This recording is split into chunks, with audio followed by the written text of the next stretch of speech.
Welcome to the Becoming Body Smart podcast, where we unlock the secrets of sustainable health and fitness and help you master your health habits. If you're tired of quick fixes, generic blueprints, and chasing short-term results, you're in the right place. It's time to become Body Smart. All right, so I was just setting up the topic a little bit about gratitude and happiness. So like I said, it's part of our fifth pattern that we track within the program, the gratitude and happiness pattern, and just kind of setting up why it's so important. It really does affect every aspect of our life, both happiness and our gratitude, because I feel like gratitude is the lens through which we perceive happiness in a lot of ways. And so we can choose to be grateful, and that can really affect how our happiness is. So we're going to dive into that a little bit more, but a few different aspects we want to cover. But I do love that pattern that we track. I always say, if you're not happy, then something is wrong. If you're not having fun, something is wrong, and something needs to be changed. If that's the case, and not all aspects of life are fun or happy, but usually, if they're not, then something needs to be changed. We need to update something in some way, shape, or form, so that we can be happy again. And so, definitely, life circumstances make it so we're not always just having a party all the time. But when we're not, it's like, okay, what do we need to change to get back to enjoying life and having it be fulfilling, and that I'm having moments that I'm grateful for. So there's kind of the setup. Mark, what do you think? Take it away. Yeah, so I like what you said about the thing is, like, life isn't always just like parties and fun and good times, right? Like, all of us each have our difficult circumstances.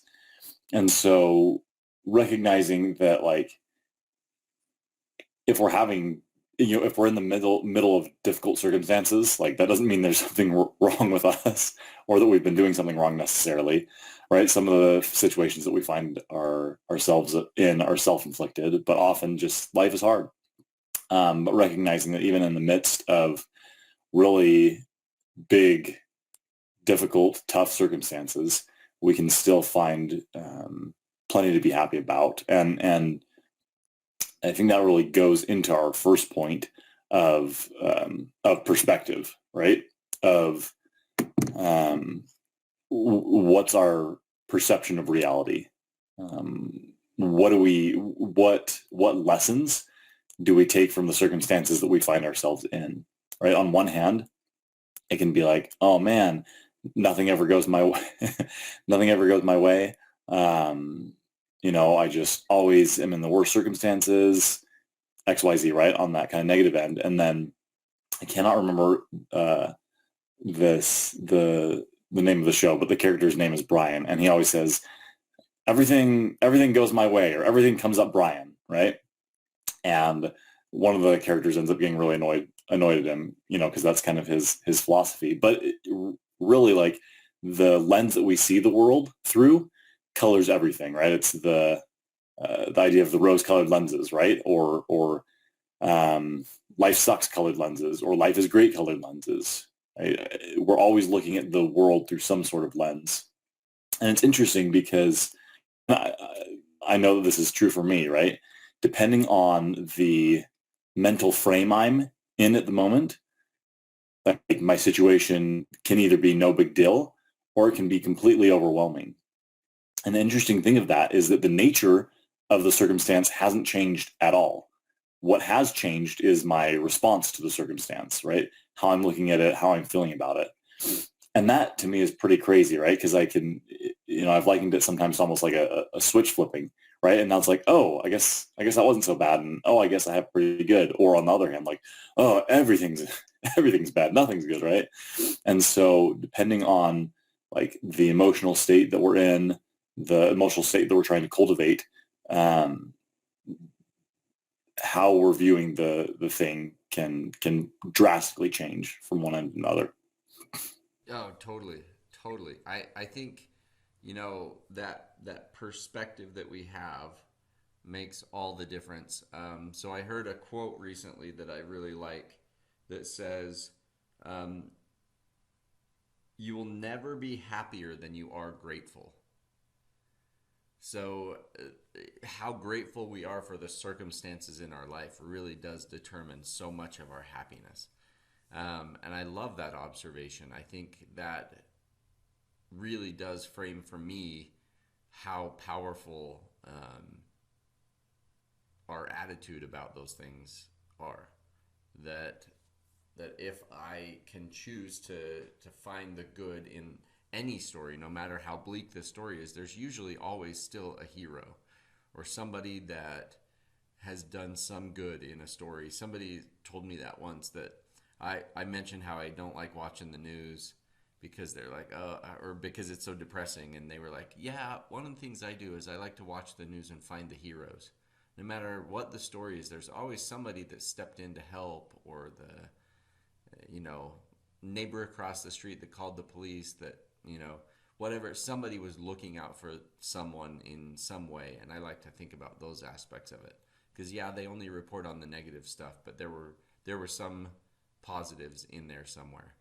And so I thought, that is a great attitude to have about it, of finding the silver linings, if you will, and finding the positivity in it. And so by expressing gratitude for even the little things as you go through a tough instance. So I heard this story about a girl who had a lung transplant, and her parents were so worried and so nervous about the surgery and everything. And that's where I heard that quote from, was from one of the parents of that. And the daughter woke up and she's like, I'm just so grateful to be able to breathe again. And she wasn't worried about all the potential complications and consequences of this lung transplant. She was just happy to be able to breathe again. And so she wasn't worried, and she was excited. And I think that what a neat way to be able to think about it. When your perspective is right, then the worry and the fear and everything melts away, and you can be truly happy because of your level of gratitude. So I love that. And I think it speaks to that second point that you and I talked about, Mark, about that perception of having, or that perspective, I mean, how that pulls us into the present. So talk more about that. Did you? I don't know if you had something else you Yeah. were going to say too. Yeah. Well, I think it actually applies to this as well. So I remember years ago hearing this story, and I don't remember who it was, but the author was talking about their father who was diagnosed with cancer. And she prefaced what he said about it by what you hear commonly, right, about people going through difficult things. Why me? Why me? Why me? And she said her father had a completely different perspective. He said, why not me? And that kind of blew me away, right? Because I think sometimes we think that, like, the circumstances that we're in just, like, pointed and found us, and, like, you're the person today, right? But the, like, tough stuff just happens in life, right? And it's nobody's fault, and nobody's singled out, but having that perspective, right? And he said, I have had an amazing life. I've had an amazing family, and I have, like, I'm equipped with the tools to be able to handle this diagnosis, right? And so why not me? And I thought that was such, like, like, wow, way to go, man. I don't know that I'd be there, but Totally. what a great example. And what that perspective allowed him to do was to enjoy the time that he had left with his family, and he ended up passing away from the cancer. But um, like, the time that he had remaining, like, he spent with his family and friends, and doing the things that he loved with the people that he loved. And so, instead of worrying about, not being there for his family and all the things that the cancer might take away from him, he was able to be present and be there with his family. And so I think that's just that crucial point of gratitude. It pulls us back into the present when it would be so easy to, focus on the regrets of the past or the fears about the future. Being gratitude pulls us into the here and now. And so an example for me was actually yesterday. We'd have family here all during the weekend, and super fun to see everyone. But by like Friday or by yesterday evening, I was just exhausted. And Liam was wanting to play with me, and I was like, oh, I do not want to do anything physical right now, right? Just like, want to go lay down. But he was riding his scooter, and he'd ride it around the corner, and he'd want me to. I have this like little jelly floppy frisbee, and he wanted me to like try to get him with it. And so he'd ride his scooter around, and I'd throw it from a distance and try to get him with it. And he thought it was like the funniest thing ever. And even during like the first bit of that, I was like, oh man, like I could go read a book, or I could go nap, or oh, maybe we'll just watch one of his shows or something like that. I don't know. But then I was like, you know what? I'll stay here with him. And then it ended up being another game that we were playing dodge the frisbee with each other, and like his excitement for it and how happy he was like pulled me into the present, right? Because I was just like, oh my gosh, I get to play with my son, and he's having so much fun, and he's loving this, and he's just laughing and like thinks it's so cool when he dodges the frisbee. And anyway, I'm probably just a really poor aim. But anyway, it was really cool to be able to just put away thinking about like what I could be doing or about the next day, or, and just be there and be present with him. And it ended up being a great bonding moment for us, and an opportunity for him to see love in action from me, which for me is important because I love that little boy, and I want him to always know that he is loved, and that he's a priority to me, and that his time and his personality has value regardless of what else is going on. And so I think that's one of the other things that gratitude does in pulling us into the present, is it helps us focus on the relationships in the here and now, people that are right around us that we can love and that need our love. And that when we're able to be present with them because we're grateful for the time that we have, then the time between us in relationship, right? We talk about this all the time. The quality of our lives in so many ways is the quality of our relationships. And so it pulls us back in to our relationships and helps us invest in them now so that we can enjoy them not only now and in the future. And that's a lesson that I often need a reminder of, and a reminder of that, like, my son won't always be this young, and he probably won't always be this happy to play with dad, right? And so being able to cherish that is true. That's true, right? Cameron can attest. Actually, I don't know that is true. I think every time I go and do something with my kids, like go shoot hoops or play any kind of game. The other week we came up with some dumb game. I'm not even sure how it started, but we just made up we traded turns on who was the goalie. So we have a soccer goal in our backyard. And so we traded turns on who was the keeper and gave everybody 3 shots, I think, on us, something like that, and tried to see who had the best record as keeper, and all this stuff, and who had the most goals. And anyway, it was really fun and funny, and it was just some dumb little game, but they loved it, and they enjoyed it, and it was fun for all of us. And just like, even when they get big, they still want your time and attention. It looks different, and they would maybe never say that out loud, but they still do. It's fun. You're never wrong spending time with your kids, right? And it really is such a fun thing to be able to hang out with them, and those really are the moments that you connect with them and bond with them, and it opens them up to being willing to talk and things that in other moments when they know that you're their buddy, not just their parental unit.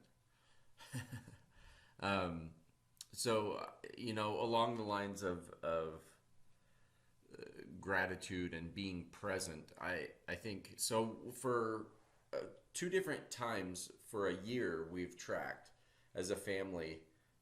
We like to read scriptures every night together before we go to bed as a family. And two different times. There's this bug flying around.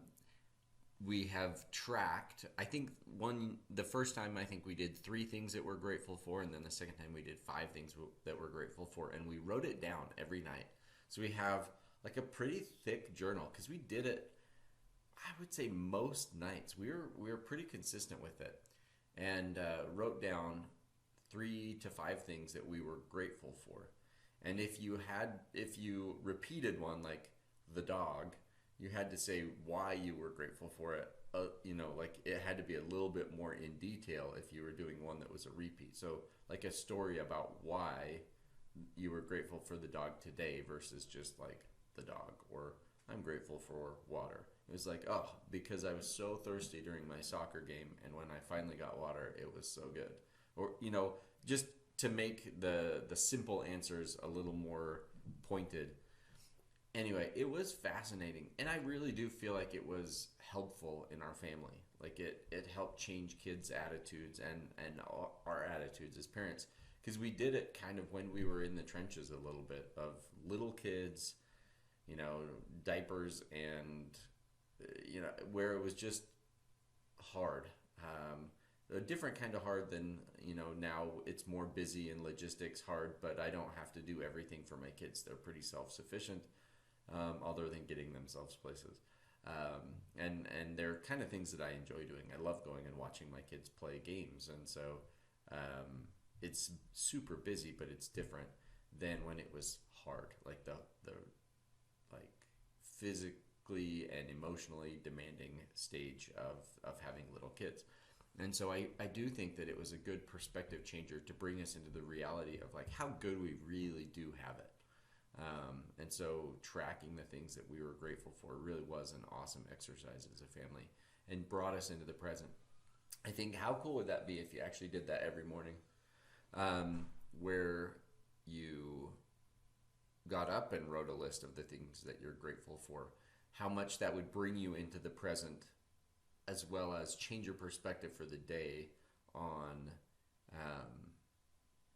what you truly are grateful for, what you're happy is going well in your life, and the trajectory that would set you on. I feel like if we did that every morning would be huge. I think it could really be a game changer. So I know that's maybe something to try.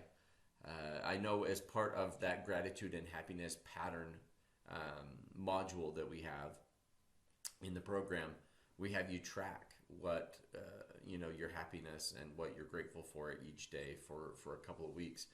But that's something that you may start ahead of time if you're not quite there yet in the program, or even if you have done that part of the program, maybe something you continue or try every so often is keeping that journal, keep writing those things down, and see what observations you can have about your life and yourself,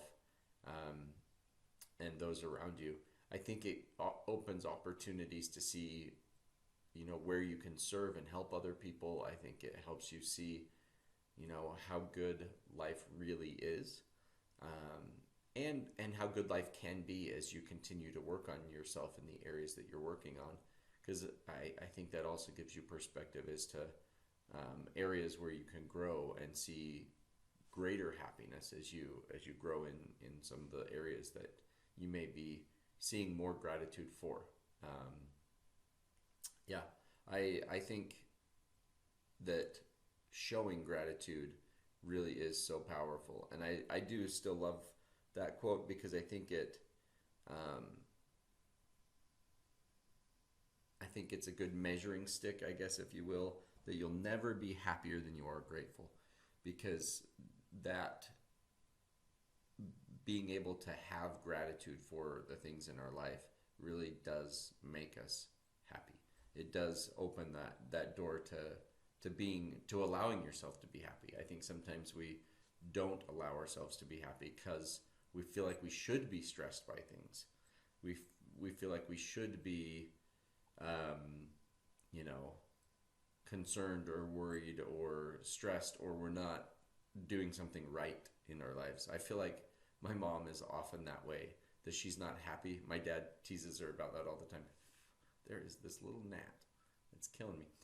My dad teases my mom about that all the time, that she's not happy unless she's stressed. Because she feels like if she's not stressed, she's not working hard enough or doing enough in whatever her role is. And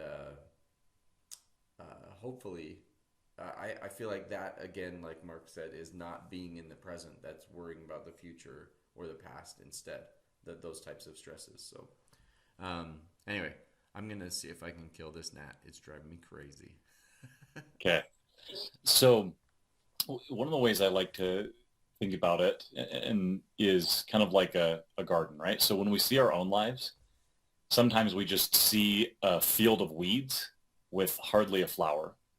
And we look at other people and we see this blooming garden and we wonder what is going on. But when we focus on gratitude, right, we recognize that we actually do have a garden. Yes, it's got some weeds, but those weeds, if we look at them from the perspective of gratitude, teach us how to better take care of the flowers in our garden. They teach us to put the work in and the time in and to recognize that we do have this beautiful life and that other people have weeds too, right? That no one's life is perfect. And we can all, like, I think if we pulled out a list, right, we could write down a ton of reasons why ours actually is a weed patch. No, Mark, you don't understand. Mine actually is a weed patch. But again, gratitude helps to shift that. I'm probably going to cry.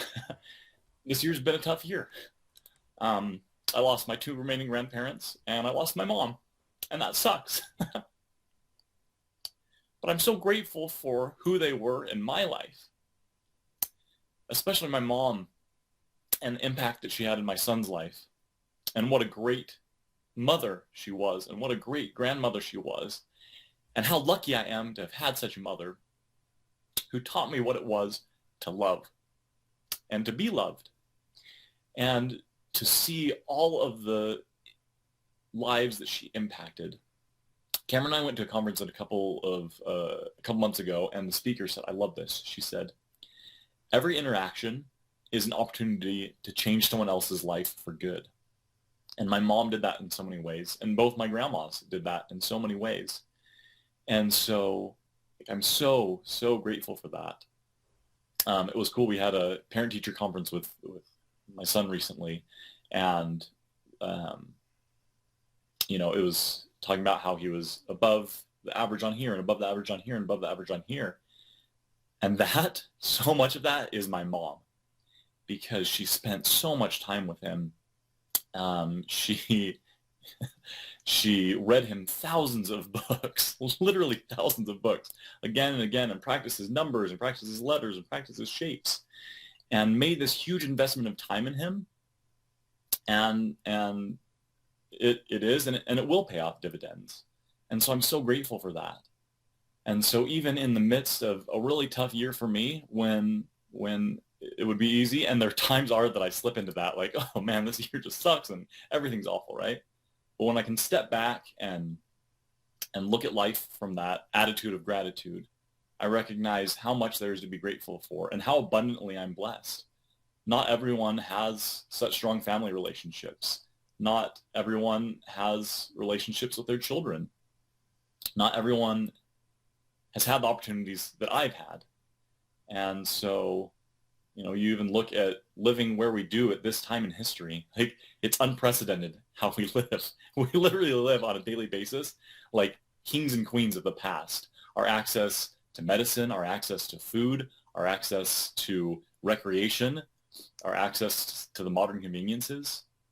Like, we have so much to be grateful for, but because it's always around us, we sometimes forget the small and simple beauties that are with us every single day. And so taking the time to reflect on that and to think about that and to allow ourselves to kind of sit in that gratitude and let us permeate us, or let it permeate us, really can just completely change that perspective.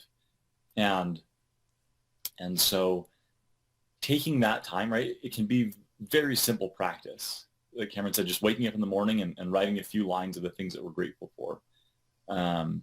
it can be enough to start to shift that perspective until more and more we see, wow, I do have a lot.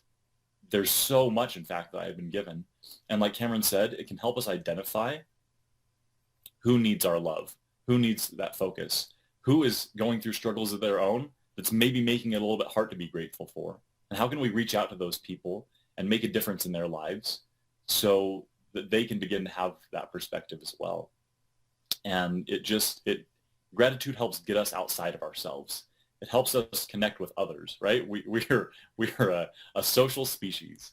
And so being able to get outside of our own muck and ick and to reach out to those around us can really strengthen our relationships, strengthen our connections, and help us realize that there's so much good in the midst of any circumstance. Yeah. Yeah. Oh, and when, Yeah. yeah. Well, that's what I was gonna say. Yeah, Wendy just said the same thing. That it's just finding the good, right? I remember, so we had an episode a while back where we talked about lessons from a 80, I can't remember how old he is, like 82-year-old or something like that. Um, and it was a neighbor of mine that we talked to, and he just had such a cool perspective on life, and he worked at a jail where he would go and work with the inmates and everything. And he saw one of his old friends that he'd known for years and years, and saw that he was in jail, and started talking to him about life and how when this guy that was in jail, when he lost his wife, she passed away, and he was so bitter and angry that he kind of torched his life because he was mad at God, and that was his way of punishing God, was by kind of torching his life and throwing it away. And he was, talking then to this friend, and this friend was saying, how mad he was and all the reasons why he was so mad at God. And he just stopped him and he said, "You're looking at this all wrong." He said, you're mad at God for these things, when really you should be grateful for the time that you had with your wife. Even though that time was cut short, you had those precious years of being able to get to know her and get to love her and get to learn the lessons of how she was and who she was and how she affected other people. Like, you got to learn from her and learn about her, and you got the opportunity to love her. And even though that was cut short, what a blessing it was to your life that you had those years. And that perspective to me, from a man who had lost two wives to kind of premature death, what an amazing perspective to have from this man. And I think that that's the key, is that we have that perspective, no matter what the trial is, that we take that perspective and see the good in it. And so, yeah, Wendy said the same thing. The good can outweigh the bad most times if you look for it. Practice finding it. And I think that really is the key. Practice finding the good in those tough times, in those tough situations, because that's one of the only constants in life, right? Death and taxes, and that things are gonna suck sometimes, and that's just part of life. But it's finding the good in the suck, and I'm not talking toxic positivity necessarily, like to always be positive no matter how bad it is. It's okay to own the fact that there are elements of it that are awful. It's then owning the awful while still saying, but there's so much good that I got out of that. I think it's good to own both sides of that coin. That, yeah, this is hard, this sucks, and there are moments that I'm going to be sad about it. But also, I can appreciate the good parts of their life, or the good parts of what I learned from this hardship, and or the things that are still good about my life, even though this one aspect really sucks right now. I can still focus on the parts that are good and build upon those things. And so having that perspective of gratitude really can change everything in how we move forward and how we are present in our life right now so that we don't have to keep wallowing in the sad. Yeah. Yeah. Any final thoughts, Mark? I mean, I like what you said about, two sides of the same coin, right? Like Yeah. the flip side of happiness is sorrow. And so like gratitude comprehends it all. And what I mean by that is that it makes space for the good and bad. Gratitude isn't about just focusing on only good things and ignoring the bad things. It's admitting that there are bad things, even really terrible things that can happen to us, but that what brings meaning to our life is the people in our lives, right? The purpose that we have, the good that's out there, and we can't really have one without the other, right? Unless we open ourselves, our hearts to love, then we can't know heartbreak. If we open our hearts to joy and peace, we can't like there's sorrow and difficulty on that flip side. And so it's okay to experience both kinds of emotions, right? Like grief is evidence that we love someone or that something or someone mattered to us. And so recognizing that those emotions are okay to feel, but then like, what do we do with that? Do we pull courage from that? Do we pull hope from that? Do we pull grace and strength from those things? Or, do we pull the lessons that we can learn from any circumstance? Or again, do we just stay stuck there?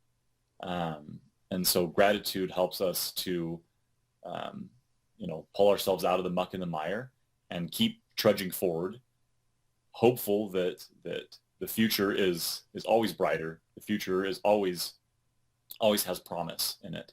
I think that's one of the things that can happen when we don't have gratitude, is that the past just seems awful and the future seems terrifying. But gratitude pulls hope and grace into both of those. And so it redeems the past and gives us courage and strength to face the future, because the future always is uncertain, right? Yeah. We can't, but it helps us face that uncertainty with courage and with hope and with strength. I love it. I love it. I wholeheartedly agree. I think that really is such a powerful way to be able to keep that happiness in our life and have that perspective even when times get tough, even when life is hard. And quite frankly, it often is. And there's a lot of people walking around kind of in silent desperation, where there's something in their life. I would say most people have some kind of silent desperation, where they're walking around with something that's really hard for them. And I think by understanding that, it can give us a lot more understanding and love and compassion for other people and the things that they say and the decisions that they make. And allows us to then have a little bit more peace about life and get a lot less worked up about things, because we can understand better that everybody's going through their own stuff. And hopefully we can treat them as though they are, and treat them kinder and more, more peaceably. And that also helps us be more present and helps us be more aware of the good parts of life, so that we don't get stuck in the sad and depressing all the time. So, anyway, thanks so much for joining the call today. Hopefully that was meaningful, and hopefully that sheds a little bit more light as to why we have that module in the patterns about gratitude and happiness. I just feel like it's such a foundational piece to a happy life, and to really accomplishing our goals, that if we don't have that gratitude, if we don't have the opportunity to recognize how and why we're happy, then life's not very fun. Sam said, I've had these in my notes app pinned at the top as a reminder for years. Suffering is a cause is caused by expectations. So letting go of those and being grateful for what is there either way is the antidote. And so she's got these posts. Money right there. Yeah. I love it. If you have food in your fridge, clothes on your back, roof over your head, and a place to sleep, you are richer than 75% of the world. If you have money in the bank, your wallet, and some spare change, you are the top 8% of the world's wealthy. If you woke up this morning with more health than illness, you are more blessed than the million people who will not survive this week. Wow. Yeah, this is neat. If you have never experienced the danger of battle and the agony of imprisonment or torture or the pangs of starvation, you are luckier than 500 million people alive and suffering. If you can read this message, you are more fortunate than 3 billion people in the world who cannot read at all. That's awesome. And I totally agree with this. Oh, some studies about it. Oh, look at that. Pulling out the studies. We love studies. I love that. Yeah. So, yeah, definitely click on those things and look at the benefits of gratitude and positive psychology, counting blessings versus burdens, multiple studies. I love it. So, and I agree with that. This is actually one topic where we didn't go the scientific route to look at, the scientific benefits of gratitude. We usually, I'm kind of embarrassed that we didn't. But that's, yeah, I'm fairly confident that the evidence would back that up. And we've actually looked at that before a little bit, but yeah, that's great, Sam. Thanks so much for sharing that stuff. You feel it. You feel the difference when you have that kind of gratitude. Anyway, thanks so much for joining us. We're over time. I hate to keep you too long, but yeah, thanks for joining us on the call today, and we look forward to seeing you tomorrow night. Thanks for listening to the Becoming Body Smart podcast. If you have questions, thoughts, or want to continue the conversation, reach out to us on our socials or join our community. Don't forget to subscribe, rate, and leave a review. It helps us bring you even more valuable content. Remember, sustainable health is a lifelong journey, and we're here to support you every step of the way. Live longer, live stronger, and become body smart.